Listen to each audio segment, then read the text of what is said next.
Buenos días a todas y a todos. Dicen que es de bien nacidos ser agradecidos, así que lo primero, y antes de nada, agradecer a la Federación de Sanidad de Comisiones Obreras esta invitación que me trasladó la Secretaria General Blanca, y en un principio tuve intención de declinarla, como suelo hacer habitualmente con estas invitaciones a cursos, ponencias, charlas, que no suelo aceptar por varias razones. La primera, porque no soy buen comunicador. Soy consciente de que no soy buen comunicador y no suelo participar por ello. La segunda, porque tengo mis dudas de que pueda aportaros nada novedoso con mi intervención. No obstante, voy a intentar aportar las vivencias de tantos años de trabajo en la sanidad pública. En primer lugar, presentarme también. En segundo lugar, me llamo Carlos Pintado. Actualmente soy el gerente del área sanitaria 2 y empecé mi andadura en la sanidad pública en el año 76, el que tomé posesión de mi plaza de celador, que obtuve en una oposición, y hace que en estos momentos sea el trabajador más antiguo de todo el servicio de salud, que no el más viejo, pero sí el más antiguo. Y tengo sospechas también de no ser el afiliado más antiguo de comisiones obreras de la Federación de Sanidad, que supongo que en la Federación de Pensionistas y Jubilados los habrá más antiguos que yo, pero el hecho de ser tan mayor, haber empezado tan pronto, con 19 años recién cumplidos, 19 años y un mes, cuando empecé a trabajar en Avilés, hace que ostente, yo creo, que ese récord dudoso de ser el más antiguo en casi todas las actividades de la sanidad actual. Trabajé 20 y tantos años de celador, estudié la carrera de Derecho, hice varios cursos de gestión hospitalaria. Posteriormente estuve de jefe de servicio de personal en el Hospital San Agustín de Avilés, al que retorné después de 20 y pico años en el UCA. Y de ahí, posteriormente, después de 4 años de jefe de servicio, estuve un año de subdirector y 3 años de director de gestión. Entonces, mi gerente, Alfonso Flórez, fallecido, me ofertó la posibilidad de irme con él a Toledo, y me apeteció también un poco cambiar de aires, conocer otros modelos de organización sanitarios y sobre todo trabajar en un hospital grande, un hospital de más de 1100 camas. Quería ver un poco una experiencia de trabajo novedosa, y ahí estuve 3 años. 3 años, retorné en el 2013, estuve 3 años en servicios centrales, adscrito a la dirección de profesionales, y posteriormente me ofrecieron la posibilidad de venirme a Cangas de Narcea a dirigir el área sanitaria y el hospital, y aquí llevo ya casi 7 años, 7 años hace en enero, o sea que nada, ahora mismo estoy prorrogado y espero acceder a la jubilación que tantas ganas tengo ya en cuanto termine esta legislatura. Si las elecciones son en mayo, calculo que en agosto o septiembre pasaré ya a situación de jubilado, con ganas que tengo.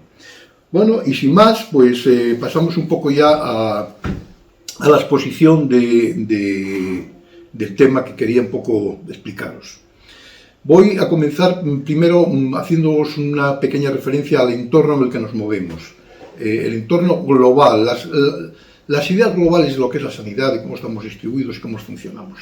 Porque hay veces que nos olvidamos un poco del objetivo principal, de lo gordo, dónde estamos, qué hacemos, hacia dónde vamos, qué tenemos que hacer.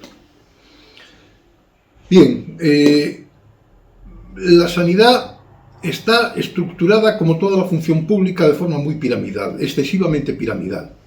Está la Consejería de Sanidad, de la que dependen las direcciones generales, jefes de servicio. Una de las direcciones generales obtiene rango de dirección general la gerencia del SESPA, del Servicio de Salud, del que cuelgan pues lo mismo, sus directores, subdirectores, jefes de servicio, y al mismo tiempo de ese organigrama las áreas de salud, con sus gerentes que tienen dependencia de la gerencia del Servicio de Salud, pero al mismo tiempo también hay equipos directivos en los hospitales con dependencia del Servicio de Salud y de la Consejería, evidentemente.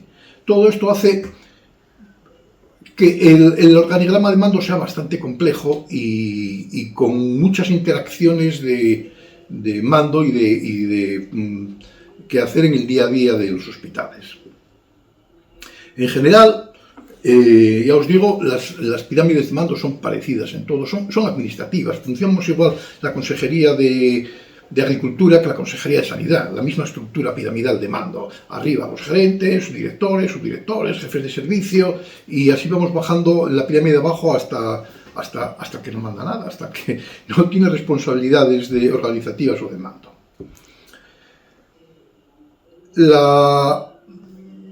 La gerencia del servicio de salud, bueno, la voy a obviar un poquito porque yo creo que a todos cae un poco lejos y vamos a entrar directamente un poco en los hospitales y en los centros de salud. La estructura y el reglamento de funcionamiento de los hospitales todavía sigue vigente por el reglamento del 1987, el 521 de 1987, que ya llovió, pero que sigue funcionando exactamente igual en todas las comunidades autónomas. En ella se estructura un organigrama de mando en el que está la gerencia y detrás ya tenía vocación de futuro y por eso persiste en el tiempo, no hablaba de directores, sino de divisiones. No hablaba de dirección de enfermería, sino división de enfermería, división médica y división de gestión y servicios generales. Con lo cual, el organigrama sigue vigente y el decreto sigue vigente también. Con todo esto, establecía 3 grandes ramas de mando que dependían de la gerencia, junto con algunos otros servicios como la asesoría jurídica, la informática, la atención al paciente, que en aquel momento novedosos, la informática en el 87 estaban haciendo, y lo escribía directamente a la gerencia, y así sigue siendo a día de hoy. Como la atención al paciente, que el decreto reciente de hace 4 o 5 años lo sigue escribiendo a la gerencia, y establecía 3 grandes divisiones. División de Gestión y Servicios Generales, de la que dependían los mismos departamentos o unidades que ahora. La gestión económica y presupuestaria, la gestión administrativa, la gestión de personal, suministros, orden interno y seguridad, obras y mantenimiento y otras como lencería o la cocina. De la división médica dependían los grandes departamentos médicos o clínicos, como la cirugía, ginecología, pediatría, hospital de día, los mismos que actualmente. Y de la división de enfermería, pues las unidades de hospitalización, las urgencias, los quirófanos y la esterilización, que depende directamente de ellas. Así pues, el organigrama de cualquier área sanitaria hoy en día, esta que tenéis en pantalla es la del área 2, es la de este hospital, y en ellos las grandes divisiones que había, las 3 grandes divisiones, ahora están ocupadas o están dirigidas por directores, como veis. La Dirección de Atención y Salud Pública, de Atención Sanitaria y Salud Pública, la Dirección de Gestión y Cuidados de Enfermería, la Dirección Económica y de Profesionales. Y adscribe también el Servicio de Atención al Ciudadano, que con el decreto del 2014, creo que fue, la resolución, perdón, del 2014, la escribía una serie de unidades novedosas que dependen directamente de ella y que luego vamos a ver. La Dirección de Atención Sanitaria y Salud Pública, con sus subdirecciones, se ocupa de todas las áreas médicas y quirúrgicas, así como la atención primaria, las unidades de apoyo y las unidades centrales, laboratorios, rayos y demás unidades. De la Dirección de Gestión y Cuidados de Enfermería, que es, veremos luego en unas pinceladas, la dirección que dirigen más trabajadores, prácticamente el 60% de los trabajadores de un hospital o de un área sanitaria dependen de esta dirección de gestión. De ella dependen directamente, en cuanto a atención primaria, como podéis ver, los coordinadores de atención primaria. Tenemos a la enfermería de atención primaria, la fisioterapia, la unidad de salud bucodental, la unidad de cuidados paliativos y en aquellos centros de salud que haya también la unidad de matronas. En cuanto a la unidad de atención especializada, dependen las supervisoras de área, supervisoras de unidad, de área quirúrgica, de consultas externas, servicios básicos, también la fisioterapia de atención especializada y la unidad de salud bucodental. En cuanto a la dirección económica y de profesionales, que luego hablaremos un poco más profundamente por ser quizá la dirección que realiza el trabajo más desconocido de las 3, depende los recursos humanos, el registro, los suministros, contabilidad, personal subalterno, así como las unidades de informática y la limpieza, seguridad, alimentación, mantenimiento, etc. Y lencería, por supuesto. Y también, poco novedoso, desde hace pocos años tenemos el Servicio de Atención al Ciudadano, del que dependen directamente la Unidad de Admisión y Documentación Clínica, la Admisión de Urgencias, Asuntos Generales y Cargos a Terceros, la Unidad de Trabajo Social, los Servicios de Atención al Usuario, las unidades administrativas de los centros de salud, así como las citaciones de consultas externas. Este es un poco el organigrama de mando en la estructura alta de la pirámide.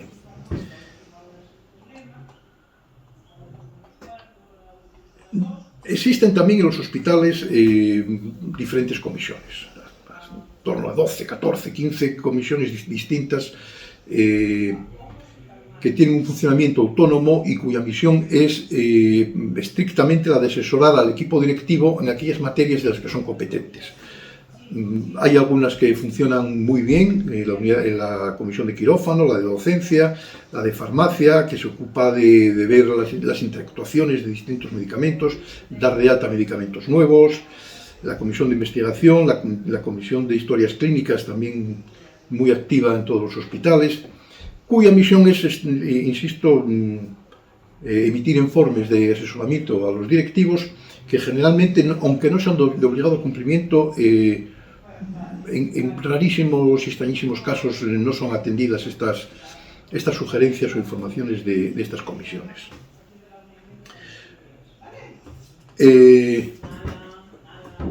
Volviendo al organigrama grande, el Servicio de Salud del Principado de Asturias se creó en el 2002, después de las transferencias, con la estructura que tenemos ahora.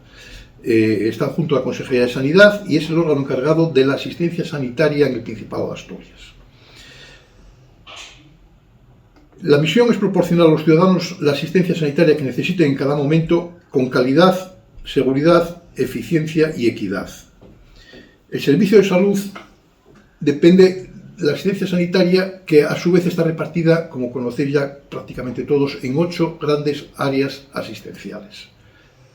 De ellas depende la atención primaria y especializada de ese área de salud. En las 8 áreas hay un hospital de referencia, al menos uno de referencia, y la atención primaria, que está distribuida en diferentes zonas geográficas con un reparto más o menos equitativo de usuarios en cada uno de los centros de salud de estas zonas básicas de salud. Estamos viendo, por ejemplo, en el área 2, que mejor conozco, hay 5 grandes áreas de salud que dependen con los 5 concejos que tiene el área 2. Con gran desproporción, en este caso, de población asistida en cada centro de salud y con gran desproporción de terreno que ocupa de cada una de estas áreas de salud. La peculiaridad de este área, concretamente, solo tenemos el 2,5% de la población de Asturias, 25.000 habitantes apenas, no llega en este año, pero ocupa el 20% del territorio asturiano. Eso le da una gran dispersión de población y además una población muy envejecida que hace que sea muy peculiar y muy específica el tipo de atención que se da a los usuarios. Pero bueno, luego profundizaremos un poco en la atención primaria. En cuanto a las 2 grandes divisiones de atención a los ciudadanos, tenemos, como dije, la atención hospitalaria y la atención primaria. Voy a dar pequeños esquemas, no voy a ser muy pesado, no os voy a relatar decretos ni cosas de estas porque son aburridas y procuraré no caer en estas trampas que caemos los abogados. El hospital es una parte integrante de la organización médica y social cuya misión consiste en proporcionar a la población una asistencia médica sanitaria completa, tanto curativa como preventiva, y cuyos servicios externos irradian hasta el ámbito familiar. Asimismo, es también un centro de formación del personal médico sanitario y centro de investigación biosocial. Bien, quiero destacar 2 cosas de esto, del hospital. Primero, que la asistencia va dirigida integralmente a la familia. Segundo, que no solo nos dedicamos o no nos debemos dedicar, aunque a veces olvidamos la parte importante de la atención preventiva, pero que estamos ahí cada día intentando mejorar mucho en este ámbito que tenemos muy abandonado. Así, cada día se realizan screenings más numerosos, empezamos con screening de cáncer de mama, cáncer por colorectal, vacunaciones cada vez de mayor número, y no me refiero a la pandemia con vacunaciones, sino que este año se está vacunando a los nacidos en el 57 por otro virus que está también produciendo grandes daños físicos, como son el herpes zóster. Cada día se inician campañas nuevas de vacunación por virus que no teníamos antes, estas vacunas, y cada día nos centramos más en los screenings de los cánceres que están castigando mayormente a la población. Cada día se inician más protocolos y más procedimientos, como PKIs de atención en cuestiones de corazón, cáncer de problemas coronarios o de ictus, en cuanto a más medidas preventivas. Sigo pensando que es una asignatura que todavía no hemos completado totalmente y en el que no pasamos de un aprobado raspado, y tenemos que centrarnos mucho más esfuerzos las organizaciones sanitarias. Por otro lado, las características de un hospital, y me refiero a los hospitales del ámbito SESPA, del ámbito del servicio de salud, son empresas de interés público. En ella desarrollan sus funciones los profesionales con muy alta cualificación. Tanto enfermeras como los médicos son profesionales de 4 o 6 años de carrera, más luego la especialización de 4 o 5 años para los facultativos y de 2 años para las enfermeras. No hay ninguna otra profesión con una cualificación y con unos años de estudio tan elevados como los profesionales sanitarios. Eso hace que sean profesionales muy cualificados y muy abandonados por parte de la administración pública. Lo tengo que decir porque lo siento, y como lo siento lo digo. Manejan una tecnología muy sofisticada. Hasta hace pocos años la tecnología más elevada se daba en la fabricación del armamento. Ahora mismo está en la sanidad. La tecnología punta está en la sanidad, en la vanguardia de la biotecnología sanitaria, genética, la ingeniería y en todas las actuaciones de la tecnología. Está financiada con presupuestos, el funcionamiento está muy regulado legalmente, tanto los derechos como los deberes de los trabajadores como de los usuarios. No se realizan prácticamente en la atención sanitaria ningún acto que no esté perfectamente regulado y reglado cómo se debe de actuar en cada caso. Probablemente para los profanos de la sanidad crean que una intervención quirúrgica, pues el cirujano abre y realiza lo que crea conveniente según vea, y nada más alejado de la realidad. Todo lo que se realiza, tanto actos médicos como de enfermería, como cualquier actividad que se realiza en un hospital, está muy regulado a través de la Lex Artis, a través de los PKIs, a través de otras fórmulas que regulan cómo se debe actuar en cada una de las situaciones que se den y se desarrollen en los hospitales o en atención primaria. Esto hace que reclamaciones, cuando se realicen por un acto en el que hay algún daño no previsto o no deseado en los pacientes, se analice precisamente si la actuación de los profesionales estaba adecuada a los procedimientos y a los estándares establecidos. Es un lugar de máxima interacción humana con fines existenciales. Luego profundizaré un poco en todo este tema porque es probablemente el meollo de la actividad diaria, toda esta interacción entre profesionales. Y las decisiones más importantes para los usuarios las toman los facultativos, los médicos y las enfermeras. Hasta aquí un poco lo que veníamos conociendo, pero que os pongo un poquito así para centrarnos en cuál es nuestra actividad cuando vayamos a hablar de horarios y de trabajos. En cuanto a la atención primaria, bueno, el sistema es un poco más sencillo. El área de salud es la circunscripción administrativa de las 8 grandes áreas que hay en Asturias. Dentro de ella está dividida en zonas básicas de salud, cuya delimitación está dirigida por el centro de salud, del equipo de atención primaria del centro de salud, que es la estructura física. Cuando hablamos de centro de salud siempre hablamos de estructuras físicas, de edificios, del lugar donde los profesionales desarrollan su trabajo. Lo mismo que los consultorios, que son pequeños centros de salud o pequeños espacios físicos donde los profesionales realizan su actividad con una menor capacidad de actuación. Y ahora voy a daros unos números globales para que nos centremos un poquito, porque a veces perdemos también vemos nuestra pequeña parcelita de trabajo y no vemos lo global que cuando los pongo o cuando lo leo, hasta a mí me resultan datos un poco exagerados, un poco gordos. Mirad, cada año se producen en Asturias más de 16 millones de actos médicos. 16 millones de actos médicos anuales. Cada día, alrededor de 50.000 personas entran en contacto con alguno de los profesionales del centro de salud. 50.000 personas, que son el 5% de la población, diariamente. En los 65 centros de salud de Asturias y 150 consultorios de atención primaria se realizan 10 millones de consultas cada año. La media sería de 10 consultas por ciudadano asturiano, ciudadano o ciudadana. En los 8 hospitales de titularidad propia, las cabeceras de las 8 áreas de salud, así como los 5 hospitales públicos concertados con el SESPA, se ingresan anualmente más de 100.000 personas con más de 1 millón de estancias. Cada año se operan 60.000 asturianos y se producen en torno a 1 millón de consultas en las diferentes especialidades médicas. A esto hay que añadirle todos los actos realizados en las unidades centrales, radiología, análisis, TACs, resonancias, en fin, que haría que los números sonarían desorbitados. Toda la actividad del SESPA, toda la actividad que realizamos los profesionales del SESPA tienen un único objetivo: la resolución de los problemas de salud de los ciudadanos asturianos en el marco público donde priman los criterios de equidad y excelencia de la atención.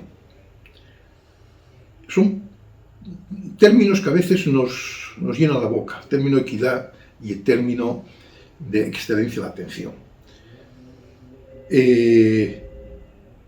La equidad hay que entenderla no como que todos tengamos el mismo acceso a toda la sanidad, porque hay unidades médicas, sobre todo, que necesitan un mínimo de usuarios para poder funcionar correctamente. Sería impensable poner unidades de cirugía torácica en los hospitales comarcales o de neurocirugía, que está estandarizado por la OMS, que requiere un número mínimo pues, de varios cientos de miles, está establecido 1 millón, 1,5 millones para una unidad de neurocirugía. Pues unidades de trasplante, en muchas ocasiones, pues se debate la existencia de tantas unidades de trasplantes como tenemos en España. Y es verdad que los profesionales quieren tener la más alta tecnología, realizar las más altas prestaciones sanitarias que se puede dar en la atención al usuario. Pero hay unidades que habría que repensar la necesidad de tenerlas duplicadas, en nuestro caso en León, en Asturias, o en Cantabria, en Santander, concretamente en Valdecilla. Por ejemplo, en Asturias no tenemos trasplantes de pulmones, los pocos que realizamos lo hacemos en Valdecillas. En Valdecilla no tiene otros tipos de trasplantes que realizamos aquí en Oviedo, asumiendo la población que tienen ellos. Y esto hace que estos profesionales adquieran unos niveles mucho más altos de atención al usuario, en el que para realizar un trasplante, en el que no se realiza más de un número en torno a 40, 50 al año, no sería operativa la unidad, y los profesionales perderían mano y no tendrían la agilidad para realizar los trasplantes con la calidad que se deberían de realizar. Bueno, son pequeños anotes. Actualmente, y después del incremento de cerca de 1.500 profesionales tras la pandemia que hubo en la sanidad asturiana, estamos trabajando en torno a 19.500 trabajadores. A finales del mes pasado superaba en unos pocos los 19.500. Están repartidos más o menos, porque hay variaciones de mes a mes, pero más o menos los números son unos 3.900 médicos, 10.500 sanitarios no facultativos y 5.100 no sanitarios. La fórmula de trabajo es muy activa y mucha interacción entre todos ellos. Pero en un hospital no todos son actuaciones médicas, no todos son actuaciones hacia el paciente. Eso hace que los hospitales sean ahora mismo la empresa de funcionamiento más compleja que existe en el mundo laboral. Fijaros, en cada área sanitaria no hay ningún hotel con más estancias que el hospital de referencia del área sanitaria. No hay ningún restaurante que dé más comidas, de las que se dan a diario en el hospital de referencia. No hay ningún punto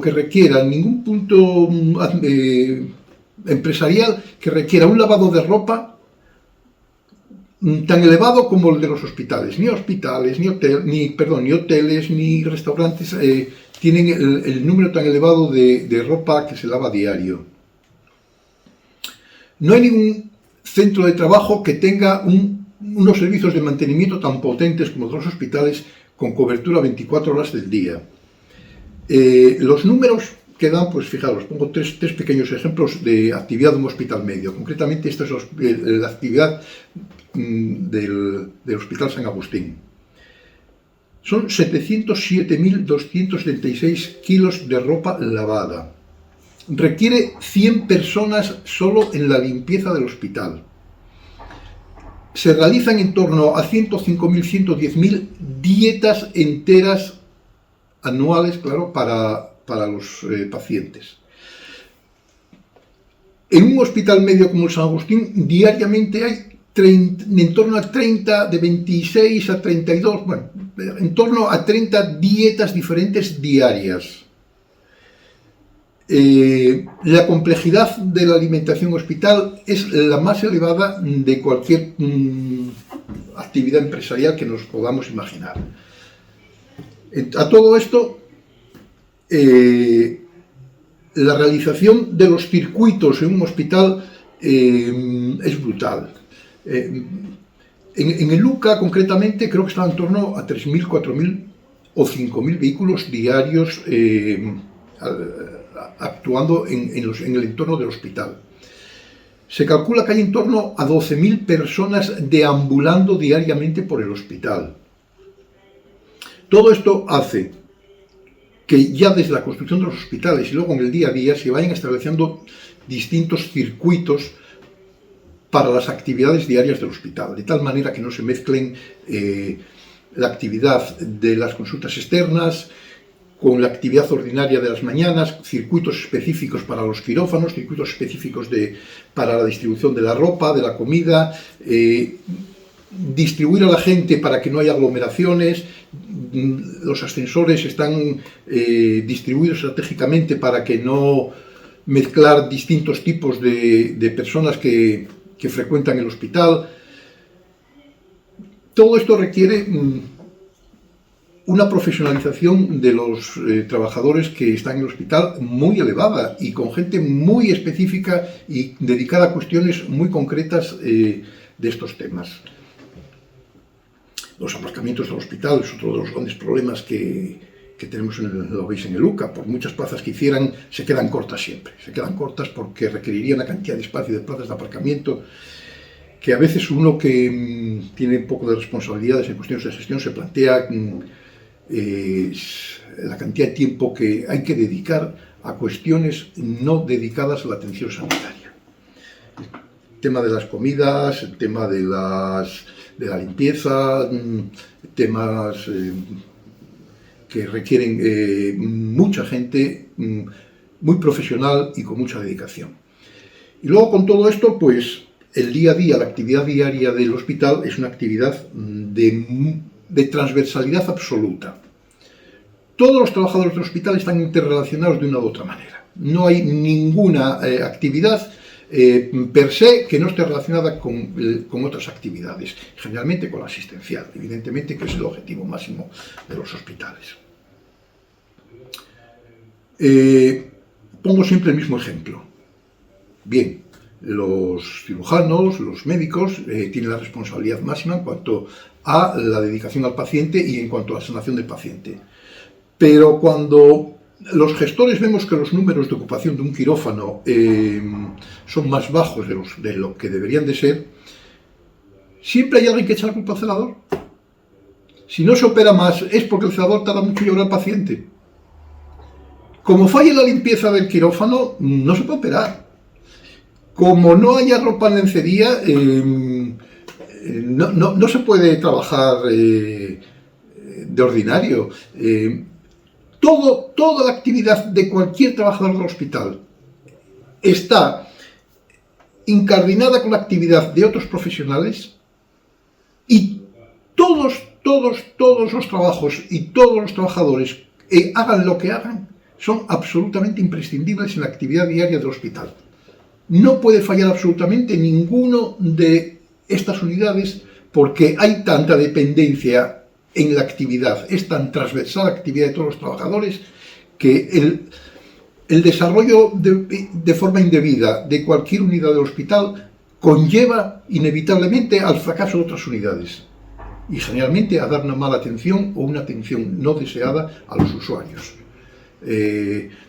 Lo veis cada poco, pues salen en los periódicos, en la prensa, noticias con alguna foto, pues de algún plato, con una comida, pues que sí, que la verdad que deja bastante que desear. No me refiero a Asturias, sino generalmente de toda España, de otros hospitales o de otros servicios de salud. Lencería.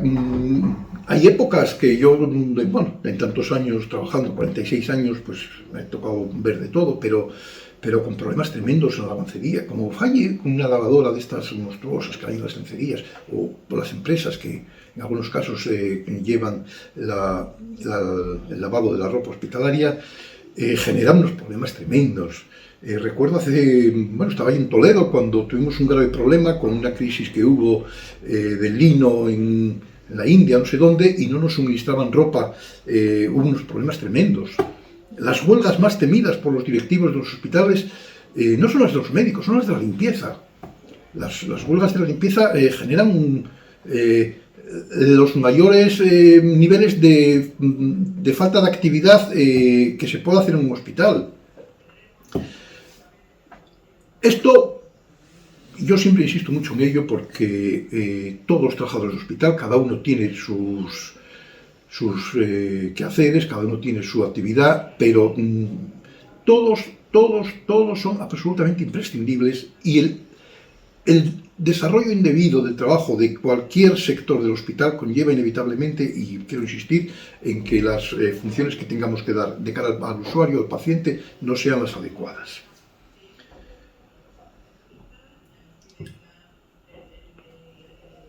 Bueno, en cuanto un poco con esta diapositiva, lo que incidir un poquitín en los desarrollos de los espacios en los hospitales, son vitales. El cómo deben estar estructurados los hospitales es vital en el desempeño del día a día.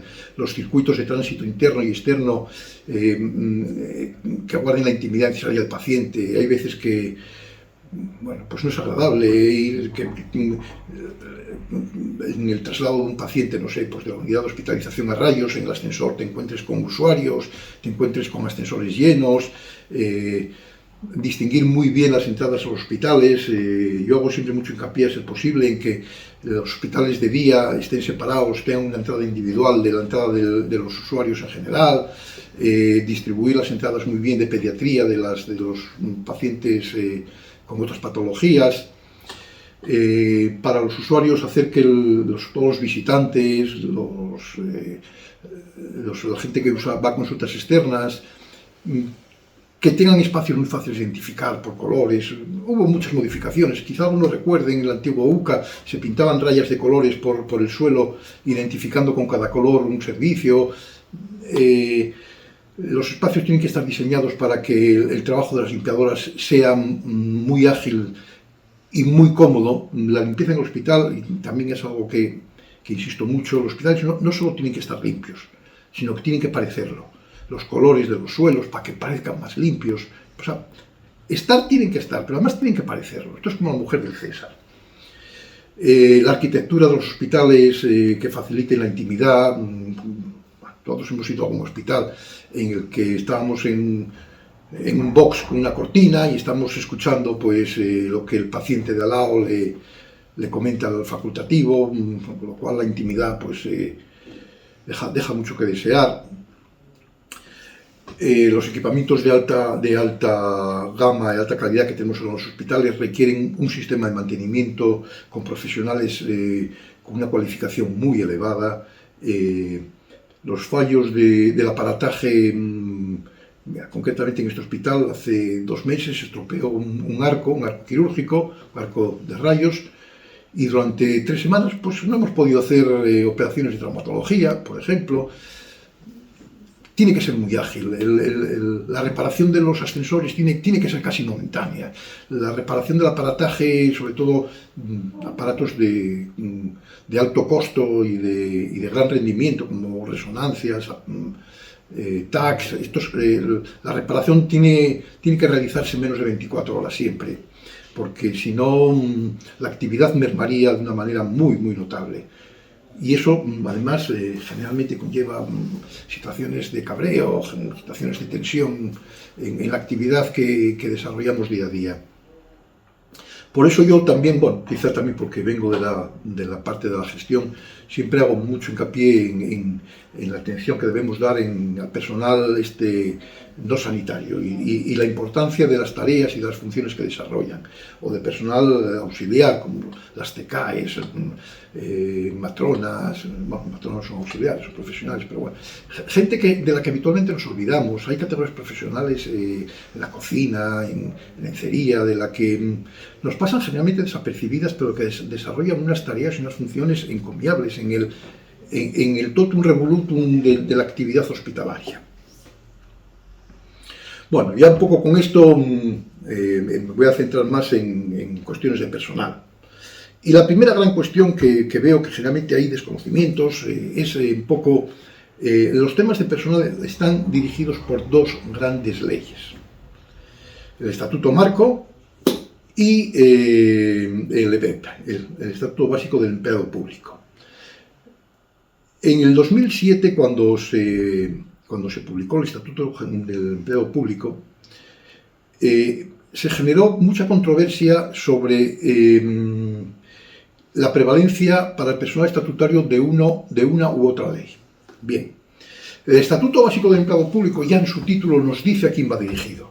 No es el estatuto del funcionario, no es el estatuto del personal laboral, es el estatuto de todos los empleados públicos, sea cual sea la administración en la que desarrollan sus funciones. Esto vamos a dejarlo claro: personal estatutario, personal docente, personal de cualquier consejería, de la administración estatal o de los ayuntamientos, de la administración municipal. Regula la actividad laboral de todos los empleados públicos, cualquiera que sea su categoría y cualquiera que sea el sitio en el que desarrolle sus labores y cualquiera que sea su estatus jurídico, laboral, funcionario, estatutario o cualquier otro que tuvieran. Bien, con todo esto viene la gran polémica que nació en el 2007 cuando se desarrolló el Estatuto Básico. ¿Qué norma se emplea al personal estatutario? Bueno, no voy a entrar en muchos detalles de la controversia que hubo, incluso jurídica, pero sí que está claro, que quedó indubitativamente claro, que el personal estatutario, y además se nos define estatutario porque tenemos nuestro propio estatuto, somos empleados públicos, con lo cual las leyes o las normas solo se derogan por otra del mismo rango publicadas posteriormente a la primera. Es la única forma de derogar leyes. Bien, es verdad que el EBEP no deroga en ningún momento el Estatuto Básico, pero sí regula que el personal estatutario de los servicios de salud se regirán por la legislación específica dictada por el Estado y en concreto por el EBEP. Con lo cual, aún sin derogarlo tácitamente, especifica ya en su contenido que el personal estatutario depende en su régimen ordinario del EBEP. Con lo cual, todo aquello que contradiga todo aquello contenido en el Estatuto Básico, en el Estatuto Marco del Personal Estatutario, todo aquello que vaya contrario, que sea contrario a lo que especifica la EBEP, dejaría de tener validez. Y eso independientemente de que el Estatuto Básico sea una norma especial y el EBEP sea una norma general. Así pues, norma básica para el funcionamiento del personal estatutario, el EBEP. Y lo que no venga regulado por el EBEP, el Estatuto Marco. Lo que sí también quedó muy claro es que no procede el empleo de la denominada técnica del espigueo normativo. Las normas legales tienen rangos y hay leyes, decretos, y cada uno tiene prioridad sobre los otros. Pero lo que no se puede en ningún caso, y menos en este, es el espigueo normativo. Esto es, ahora cojo esta norma del EBEP porque me interesa, y esto va más para la administración pública que para los trabajadores, evidentemente, y mañana cojo este otro apartado, este otro artículo del Estatuto Marco y voy cogiendo como de una espiga los granitos según vaya interesando este artículo de esta ley y este otro artículo de la otra. No, la norma es el EBEP, básicamente para todo el personal estatutario, y lo que no venga regulado en el EBEP, el Estatuto Marco. Esta es, ya para todos, que nos quede clarito cuál es la prelación de normas que nos debe funcionar. En cuanto, ya un poco entrando la gestión de personal en el apartado de la jornada, pues bueno, el Estatuto Marco establecía varios tipos de jornada: la ordinaria, la complementaria, la especial y la jornada a tiempo parcial. Sigue vigente y seguimos empleando estos tipos de jornada para los diferentes trabajadores según como la administración pública entienda necesario en cada momento.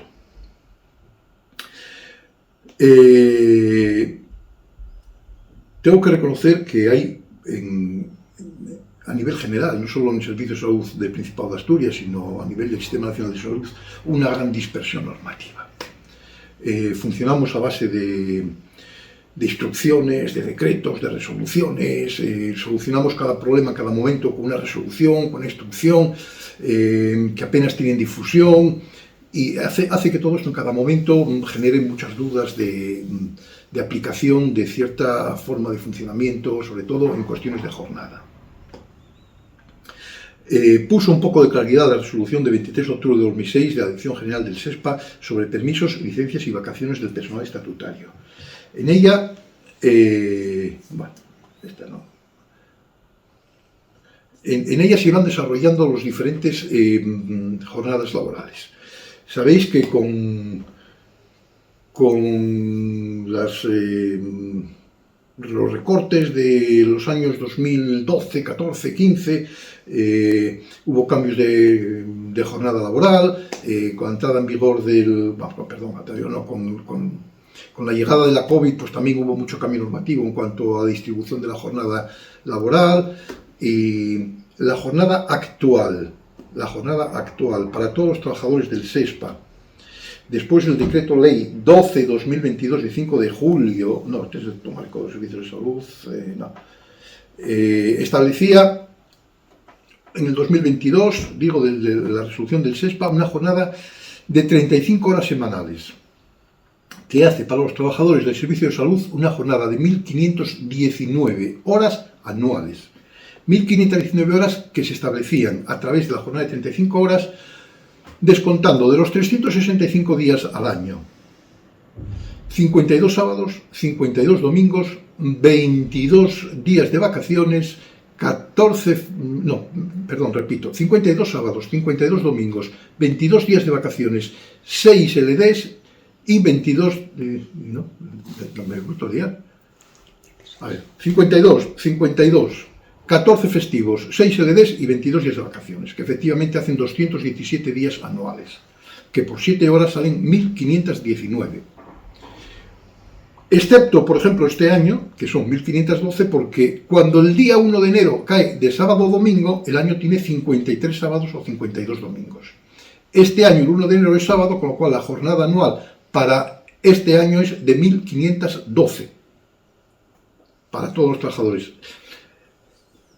A esta jornada anual deberíamos descontar 2 días que tienen un régimen especial, que son el 24 y 39 de diciembre, que son días no laborables, pero no computables en el número de horas de trabajo. Sencillamente son días de no trabajar sin más, un régimen especial.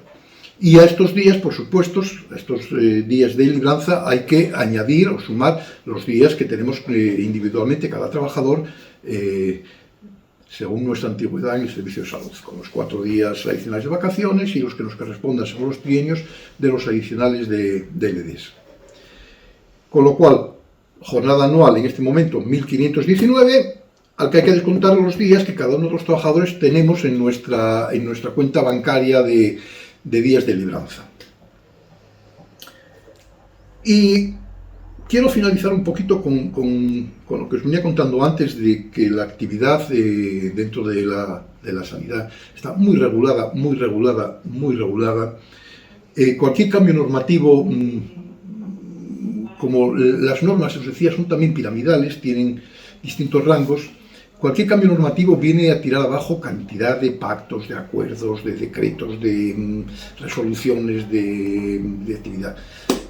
Todos conocéis que en julio reciente se promulgó la Ley 12 de 2022, que modificaba el Estatuto Marco en todo aquello relacionado con el tipo de contrataciones. Yo creo que por fin, lo tengo que decir también, por fin, afortunadamente se acabó un poco el abuso administrativo que había global en general en la forma de contratar, aquellos contratos por días, contratos por 5 días, de lunes a viernes, y luego otra vez de lunes a viernes, contratos de acúmulos de tareas por días, interinidades de 20 años, de 30 años, gente que se jubilaba con un contrato interino de 20 años. Ciertamente el legislador entendió que había un abuso normativo, que yo comparto la idea, y al final pues yo no sé si ahora estamos sufriendo este cambio y tengo dudas de que hayan acertado en el cambio, pero bueno, sí es verdad que el cambio era necesario acabar con el abuso en la contratación administrativa que había, sobre todo en los servicios de salud, con estos contratos interinos interminables. Y así vino a desarrollar esta ley 2 únicos tipos de contratación. 2 tipos de hacer nombramientos, interinos y de sustitución. Y no hay más nombramientos. Si bien hay varios tipos de interinos, 3 tipos de interinos y 3 tipos de sustitución, también muy reglados y muy regulados. Os decía antes, perdón, que se me pasó, que toda esta norma pues tiró abajo el reglamento de contrataciones, tiró abajo pues todo el sistema de contrataciones que había en Asturias, que tendrá que desarrollar nuevamente el Servicio de Salud con los sindicatos, pues desarrollar, yo creo que tiene que desarrollo completo, porque la modificación es tan importante que yo creo que el reglamento de contrataciones ya devino inútil, no tiene ya aplicación en esto. Los nombramientos de personal estatutario quedaron en 3. En cuanto a interinidades, tenemos la interinidad pura y dura, que es el trabajador con un nombramiento de interinidad para ocupar la plaza vacante. Tenemos otra interinidad para aquellos programas de carácter temporal, que también limitan el tiempo a 3 años, y que si hubiera necesidad de que continuara, obligatoriamente tiene que pasar a plaza de la plantilla orgánica. Y el tercero es para exceso de acumulación de tareas, también fijando un plazo máximo de 9 meses de duración en un periodo de 18 meses. Bien, vamos a empezar por este último, porque aquí también se puso fin a mucha controversia, mucho abuso de contrataciones. Vamos a ver. Lo primero que establece es un límite máximo de temporalidad en contratos de este tipo, lo que antes eran los contratos eventuales, puros, por necesidades, se transforman en interinos. 9 meses acumulables, lo cual quiere decir que si se contrata un eventual para desarrollar una tarea determinada, 3 meses, están 2 meses sin necesidad de ocupar a nadie y se vuelve a contratar a otro por otros 3 meses, ya tendríamos 6 meses acumulados. Si se finalizara este periodo y se siguiera necesitando cubrir esta necesidad, habría que crear una vacante. Esto obliga a modificar también el sistema del servicio de salud de las plantillas orgánicas. Tienen que ser más ágiles los cambios de las plantillas orgánicas de lo que está siendo en la actualidad. Esto es muy necesario. Así como hemos sido demasiado rápidos para solucionar problemas de tipo contratación, abusando de tipo de contratos, hemos quedado estancados en cuanto a la rapidez de solucionar problemas administrativos para dar soluciones reales a la necesidad de contratación. Tenemos un sistema de modificación de plantillas orgánicas que pasa por el Consejo de Gobierno que es lentísimo, requiere cantidad de tiempo, es muy garantista, hay que realizar cantidad de estudios, demostrar la necesidad, hacer estudios económicos del coste de esta actividad. Lentísimo, estuvo muy lento. Pero lo curioso es que hay gente que está con contratos eventuales trabajando, renovables de año en año, y un año, y otro, y esto no se traduce en la modificación de la plantilla orgánica para adecuar a las necesidades reales de las plantillas. Bien, la ejecución de programas de carácter temporal, lo mismo, hay que especificar qué se va a hacer. Son programas novedosos, no tienen que ser actividades de las ordinarias que se realizan en el hospital. Pues no sé, si pues, por ejemplo un hospital, si en este hospital mañana vamos a poner una actividad nueva porque incrementa cantidad de servicios y vamos a contratar, pues no sé, reumatólogos, por decir algo que no hay aquí, pues en este caso es una actividad novedosa, se podría contratar un personal interino con este carácter. Y la segunda gran función de esta ley es un poco acabar con el abuso de gente eventual de 8 años que se te acaba el contrato y te quedas en la calle con las manos en el bolso. Mira, no. Si se abusa de este tipo de contrataciones, conlleva una penalización de indemnización del trabajador al que se ha contratado de forma distinta como regula la ley, es más, abusivamente. Si se superan los periodos establecidos, conllevan una indemnización económica para los trabajadores. El otro gran grupo del artículo 9 bis, habla de personal estatutario sustituto. No viene a modificar mucho lo existente hasta ahora, sí viene a aclarar un poquito lo que no estaba claro antes, como que se pueden acumular en caso de reducciones de jornada varias reducciones en un único contrato. Viene a regular también sanciones económicas a los abusos en la contratación. Cuando se superen los periodos máximos establecidos en la contratación, conllevará una indemnización al trabajador. Yo creo que en general sí puso orden en la contratación. De cualquier manera, también es verdad que nos estamos encontrando a la hora de realizar contrataciones, hemos perdido la agilidad que teníamos. Ahora no somos ágiles contratando. Contratos pequeños que antes hacíamos ya no se pueden hacer, contratos de 15 días, un mes. Ahora tenemos que mirar mucho la suma de los contratos por necesidades, de los interiores por necesidades, que no sobrepasen los plazos máximos establecidos. Eso nos retrotrae un poco más y sí se está notando que ha bajado la cantidad de días de contratación con respecto a antes de la entrada en vigor. Yo quiero creer que es un poco transitorios, tenemos que adecuarnos también, las administraciones y los directivos tenemos que adecuarnos un poco también a este cambio normativo y tratar de poco a poco volver a cogerle el punto a la nueva normativa y que realicemos contactos con la agilidad que veníamos haciendo antes, pero por supuesto sin desmadrarnos con la normativa como estábamos antes y sin abuso de la contratación. Y finalmente, fruto de todo este abuso, pues vino un poco también la regulación de la nueva plantilla orgánica, que afortunadamente también como fruto de esta nueva ley viene el incremento, como no se pueden contratar eventuales, todas estas plazas estructurales que veníamos arrastrando de años en años, pues ahora a la prisa y corriendo, pues tenemos que traducirlas en plantilla.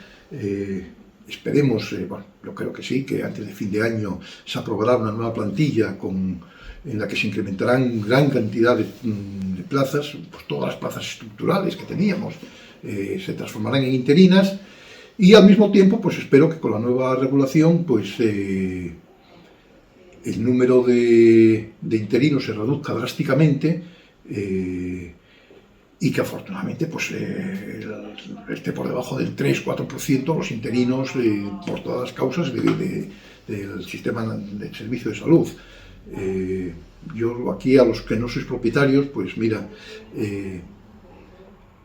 me alegro de que podáis acceder por fin a una plaza en propiedad sin pasar por las oposiciones que siempre he criticado. Siempre critico y les criticaré toda la vida, las oposiciones a la administración pública tan memorísticas, con una relación de leyes y leyes y leyes que realmente no sabemos para qué nos van a servir luego en el día a día. Para nada, generalmente para nada, ya os lo digo, por aquí hemos pasado todos.